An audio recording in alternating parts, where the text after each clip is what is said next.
Hello friends, வணக்கம். இன்னைக்கு வீடியோல டெட் ஆல்ரெடி அப்ளிகேஷன்ஸ் நிறைய பேர் ஃபில் அப் பண்ணிருப்பீங்க. அது एक्चुअली 10th வரைக்கும் எக்ஸ்டெண்ட் பண்ணிருந்தாங்க. அதனால ஃபர்ஸ்ட் என்ன இருந்துச்சுன்னு பாத்தீங்கன்னா 11 வரைக்கும் உங்களுக்கு கரெக்ஷன் விண்டோஸ் இருந்துச்சு. இப்போ வந்து 8ஆம் தேதி இருந்தது. 10ஆம் தேதி வந்து அவங்க எக்ஸ்டெண்ட் பண்ணது அப்படினால அந்த விண்டோஸோட டேட் வந்து மாறி இருக்கு. அதாவது கரெக்ஷன் விண்டோ. நீங்க ஏதாச்சும் உங்க அப்ளிகேஷன்ல தவறுகள் இருந்து அப்படினா சரி பண்றதுக்கான டைம் வந்து மறுபடியும் மாத்திருக்காங்க. இந்த விஷயம் எப்போ ஓபன் ஆகுதுன்னு பாத்தீங்கன்னா 11th ல இருந்து 13th வரைக்கும் 11ஆம் தேதியில இருந்து 13ஆம் தேதி வரைக்கும் உங்களோட விண்ணப்பங்கள்ல ஏதாச்சும் தவறுகள் இருந்து அப்படினா அது நீங்க சரி பண்ணிக்க முடியும்.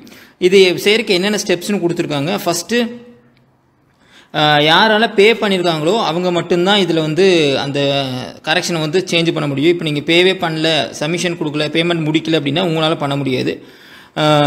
சேம் திங் இப்போ உள்ள போயிட்டு நீங்க ஏதாச்சும் கரெக்ஷன் பண்ணிட்டீங்க அப்படினா ஃபர்ஸ்ட் பக்கத்துல இருந்து கடைசி பக்கம் வரைக்கும் ஃபுல்லா போய் ஒவ்வொரு ஸ்டெப்லயும் நீங்க என்ன பண்ணணும் அப்படினா சப்மிட்ங்கற பட்டன் அமுத்தணும். ஒரே ஒரு தாட்டி கடைசில மட்டும் அமுத்தணும்னு நினைக்க கூடாது. நீங்க ஒவ்வொரு ஸ்டெப் இருக்கு, நம்ம ஸ்டெப் பை ஸ்டெப்பா பண்ணிருப்போம். 7-8 ஸ்டெப் இருக்கு. அந்த ஒவ்வொரு ஸ்டெப்லயும் என்ன கொடுக்கணும் அப்படினா நீங்க சப்மிட்ங்கறது கொடுத்துட்டு வரணும். நெக்ஸ்ட் லாஸ்ட்ல வந்து ஃபைனல் சப்மிட் அப்படிங்கறத வந்து கொடுக்கணும். அப்படி கொடுத்தா மட்டும் தான் உங்களோட வந்து ஏத்துக்குவாங்க. இல்லாட்டி நீங்க பலசல என்ன கொடுத்தீங்களோ அந்த டேட்டா தான் எடுத்துக்குவாங்க. இப்போ நீங்க ஃபர்ஸ்டே சப்மிட் பண்ணிட்டீங்க அப்படினா ஃபைனல் சப்மிஷன் கொடுத்துட்டீங்க அப்படினா மறுபடியும் உங்களால திருத்தம் பண்ண முடியாது. அந்த திருத்தம் மேற்கொள்ளும் விண்ணப்பதாரர்கள் விண்ணப்பம் மேற்கொள்ளும் குறிப்பிட்ட இடத்தில் உடைய திருத்தங்களை மேற்கொண்ட பின் தொடர்ச்சியாக அடுத்த பகுதியில் சரிபார்க்க வேண்டும். ஏனெனில் சில பகுதிகள் திருத்தம் செய்யும்போது மற்ற பகுதியில் மாற்றம் செய்ய வேண்டி இருக்கும். இப்போ நீங்கள் சில இதில் மாற்றிருக்கீங்க அப்படின்னா ஒரு டேப்பில் மாற்றின அப்படின்னா அந்த 7 டேப்லையும் கண்டினியூஸாக சேஞ்சஸ் பண்ணியிருக்கீங்களா அப்படின்னு பாருங்கள். நீங்கள் ஃபஸ்ட்டு வந்து எங்கேயாச்சும் டேட் ஆஃப் பர்த் மாற்றிருக்கீங்க அப்படின்னா பின்னாடி 2-3 இடத்துலையும் அதே டேட்டா வரும். உங்கள் ஏஜ் ஒரு இடத்துல கேட்பாங்க. ஸோ எல்லா பேனல்லையும் கரெக்டாக இருக்கா அப்படின்னு பாருங்கள்.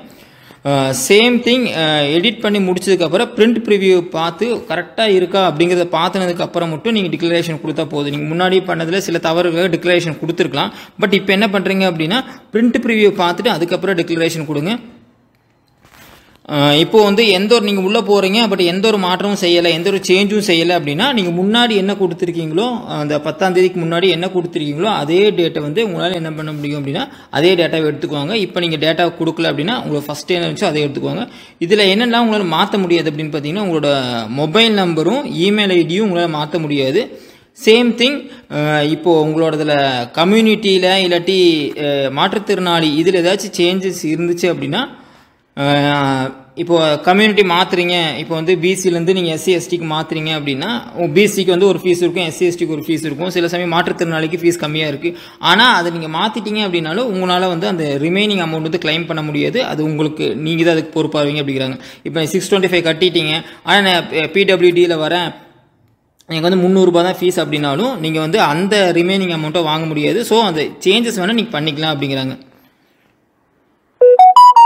இப்போ வந்து நீங்கள் ஆல்ரெடி வந்து பிடபிள்யூடின்னு கொடுத்துட்டீங்க தவறுதலாம், அதனால 300 ரூபா தான் கட்டியிருக்கீங்க. ஆனால் இப்போ வந்து நீங்கள் பிசியோ ஓசியோ கொடுக்குறீங்க அப்படின்னா ரிமைனிங் இருக்கிற அமௌண்ட்டை வந்து மீதி 300 ரூபா மட்டும் கட்டக்கூடாது, ஃபுல் அமௌண்ட்டையும் கட்டணும், 625 ரூபாயும் கட்டணும் அப்படிங்கிறாங்க. இதே தான் மறுபடியும் சொல்லியிருக்காங்க. விண்ணப்ப கட்டணத்தில் திருத்தம் செய்யும்போது குறைவாக கட்டணம் செலுத்த வேண்டி இருப்பின் விண்ணப்பதாரர் ஏற்கனவே செலுத்திய மீதி தொகையை திரும்பி வழங்கப்பட மாட்டாது. நீங்கள் ஆல்ரெடி 625 ரூபா கட்டியிருக்கீங்க, பட் இப்போ நீங்கள் கேட்டகரி மாற்றிட்டீங்க, அதனால உங்களுக்கு 300 ரூபாய் வருது அப்படின்னாலும் ரிமைனிங் அமௌண்ட் வந்து உங்களால் திரும்பி வாங்க முடியாது அப்படிங்கிறாங்க.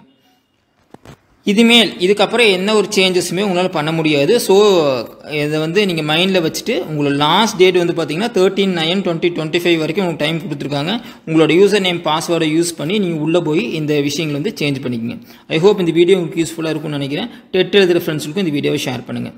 ஏதாச்சும் டவுட் இருந்தால் கீழே மறக்காமல் கமெண்ட் பண்ணுங்கள். தேங்க்யூ.